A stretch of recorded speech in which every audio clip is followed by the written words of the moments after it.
but they lived off Venezuela. Now they don't live off Venezuela. Sends them no energy, no fuel, no oil, no money, no nothing.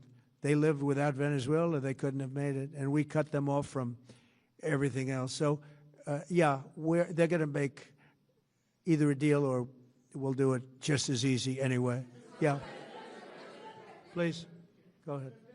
There's footage that shows that an American missile strike and a Tomahawk missile likely destroyed that Iranian girls' school. So will the U.S. accept any responsibility? Well, I haven't seen it, and I will say that the Tomahawk, which is one of the most powerful weapons around, is used by, is sold and used by other countries, you know that. And whether it's Iran, who also has some Tomahawks, I wish they had more, but whether it's Iran or somebody else, the fact that a Tomahawk is very generic. It's sold to other countries, but that's being investigated right now. Yeah, please. Thank you. Mr. President, you've said the war is, quote, very complete, but your defense secretary says this is just the beginning. So which is it, and how long should Americans be prepared Well, I think for you could say it both. It's the beginning of building a new country, but they have no Navy, they have no Air Force, they have no anti-aircraft equipment. It's all been blown up. They have no radar, they have no telecommunications, and they have no leadership. It's all gone. So, you could look at that statement. We could call it a tremendous success right now as we leave here. I could call it, or we could go further, and we're going to go further. But the big risk on that war has been over for 3 days. We wiped them out in the first 2 days. When you think about it, it's incredible. We wiped out a big Navy, very powerful Navy. These were ships. These were serious ships. These were ships that you buy when you want to win battles. They're all on the bottom floor. The sailors are all running off their ships. They refuse to get on the ships. The Air Force is gone. Everything's gone. The missiles are down to a trickle. The drones are down to probably 25%, and they'll soon be down to nothing. We'll have where they manufactured the drones are under fire as we speak. They're being hit. So the rest is going to be determination as to my attitude, along with the people in the Trump administration, what we want to do. Thank you. Yeah, please. Can I ask you, you mentioned you were going to waive certain additional oil waivers or sanctions. Can you talk a little bit more about that and address in particular? Well, we're looking to keep the oil prices down. We went artificially up because of this excursion into a very positive thing. I mean, this was an excursion that a lot of people wouldn't have done.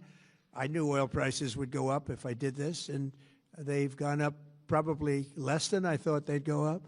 But I don't think anybody thought we were going to be this quickly successful. This was a military success, the likes of which people haven't seen. We have the best military. We have the best equipment. We have, I believe, the best generals. We have the best. And this went very quickly. We talked about that with President Putin. He was very impressed with what he saw because nobody's ever seen anything quite like it. Iran was a very powerful military country with all of the missiles. Now, you had the double attack. You had the original attack with us and Israel, and that knocked them for a loop. Then you had the B-2 bombers, which took out their nuclear capability, and they would have had a nuclear weapon within 2 weeks to 4 weeks. And they would have used it long before this press conference, and we might have had a much different press conference if we had a press conference at all. But it's been amazing. The military success that we've had is truly unprecedented. You've told your congressional colleagues that you will not sign any piece of legislation until the Save America Act is passed. Does that include the confirmation of Senator Mullen as your next DHS secretary? Does that mean a DHS funding bill?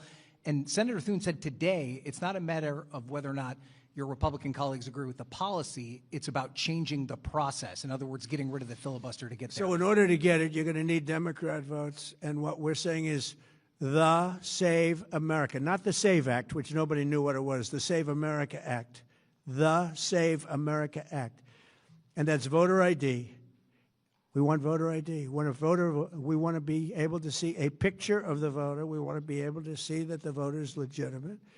We want, very importantly, confirmation that this voter is a citizen of the United States of America, and we want no mail-in ballot scams. So we have exceptions for the military, for sick, for disabled, and for people that are away, business trips or whatever. Even vacations will be very liberal in that. We've added two things to it: no men and women's sports and no transgender mutilization of our children. We don't want it's mutilization of our children, and we don't want that. So we added those two things. That's the 5 points. We have 5 very good points.